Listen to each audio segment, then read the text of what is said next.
In the ADC Life Support Training Schools, we show an actual parachute jump, demonstrated by professionals who are your instructors. These schools were established by ADC at Tyndall Air Force Base, Florida, and Perrin Air Force Base, Texas, in 1964. To provide the air crewmen with the confidence needed to follow correct procedures for their survival, every 3 years, crewmen from squadrons throughout the command must take a week's training at one of the schools. They come in all ages and ranks from general to airman. If this is their first time here, they have two things in common. The majority have never ejected from an aircraft, and most of them question their ability to handle the situation if it should occur. As instructors, our job is to help them overcome these doubts. We do it by teaching them all procedures involved in the ejection survival cycle and by having them practice until their performances become automatic. We do it by building up their confidence in themselves and in their equipment. We start them off with lectures on the physics of the atmosphere, how it affects individuals at altitude, and then follow up with a refresher course in the altitude chamber. Following the altitude chamber, their confidence is built up by indoor and outdoor demonstrations and practical applications of procedures.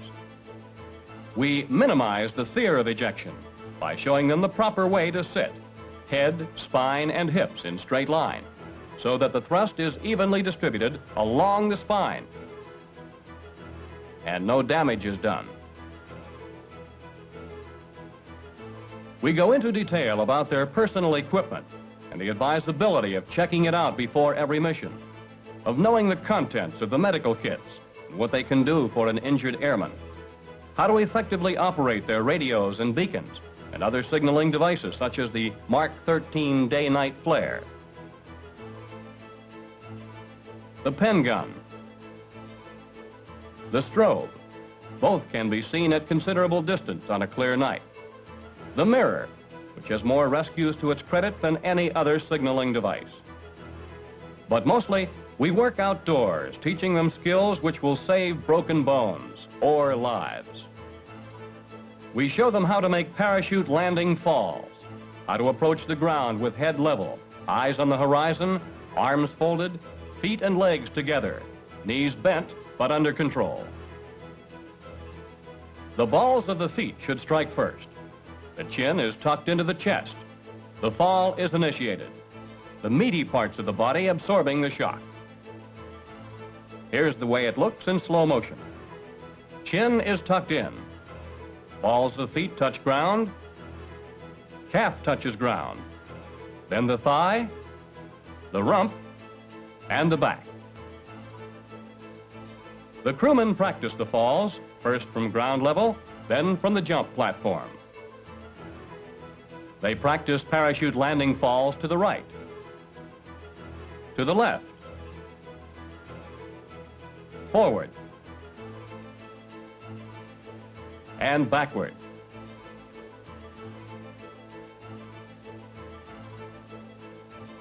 They practice until they achieve a high degree of proficiency. Then they proceed to swing harness training, where they practice parachute landing falls under more realistic conditions. Unlike the jump stand, where the crewman controls the moment of release, we control the swing harness. This adds an element of surprise. Release can be on the first, second, third, or any swing. Now let's look at this in slow motion.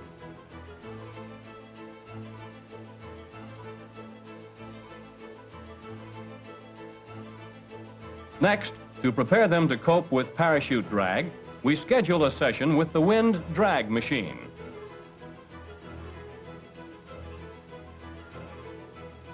Let's play it back in slow motion. Watch how he rolls his hands down and up to the risers so he'll be able to release the chute.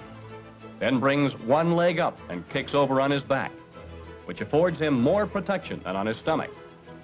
How he spreads his legs to keep his body from rolling, and pulls down safety covers and releases canopy. Finally, we make them familiar with their personnel lowering device, a nylon escape rope that will get them to the ground if their canopy hangs on a tree. Descent is controlled by a friction brake, operated by the parachutist.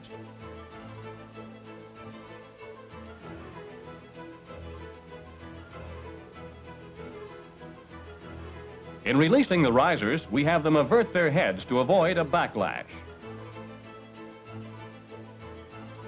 By letting the line play through the hand, they complete the descent safely. By the third day, the class is ready for the procedures they will use immediately after ejection and during descent. Our teaching method is simple. We have them repeat aloud while simulating each procedure. Then they continue to repeat them until they are so ingrained they will perform them automatically, even while in shock. Activate survival kit. Inflate LPU. Make 4-line cut. They practice the procedures again after ejections from the jump tower. Check canopy. Raise visor. Remove oxygen mask. Activate survival kit. Inflate LPU. Make 4-line cut.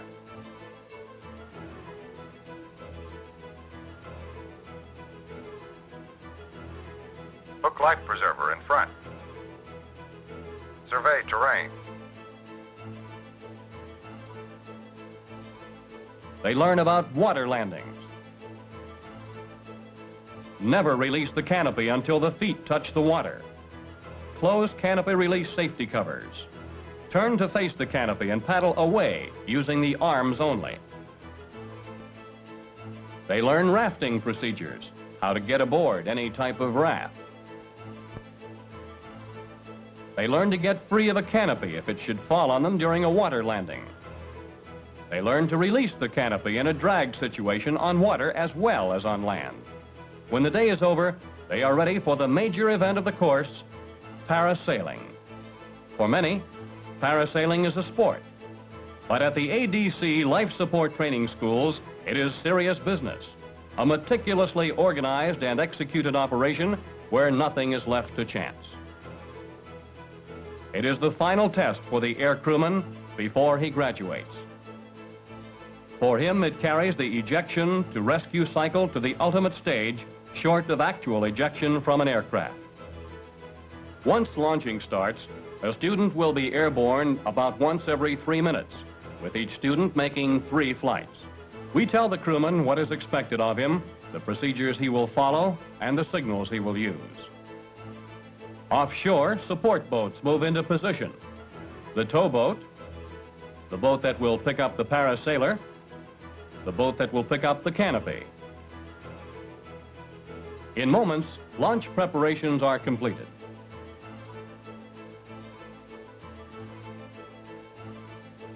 Launch team ready? Boat 1 is ready. Boat 2, ready. Boat 3, ready. Team ready? Tension. Tension. Tension. Launch. Launch. Launch. With the wind in his face, he takes off. The rate of climb is fairly rapid at the start, but decreases slowly as height is gained. Depending on wind and length of tow line, altitude ranges from 250 to 600 feet. At altitude, the parasailer watches the towboat for a signal, alerting him to prepare for release. When the signal is given, the parasailer acknowledges and activates the release. On his way down, we grade his performance as he goes through the procedures he practiced during the last few days. Ejection is a hazardous experience. Before the ADC Life Support Training Schools were established, 1 out of 3 crewmen was either seriously injured or killed. Now 97% of all ejections involving ADC air crews are successful. The primary factor in this success is the confidence gained by the graduates of these schools. Let's return to the F-106 pilot. He has the confidence in his ability to make the split-second decision that will save his life. He has mastered the required procedures so he could perform them automatically even if he was in shock. Learn your procedures and learn them well. This could be you.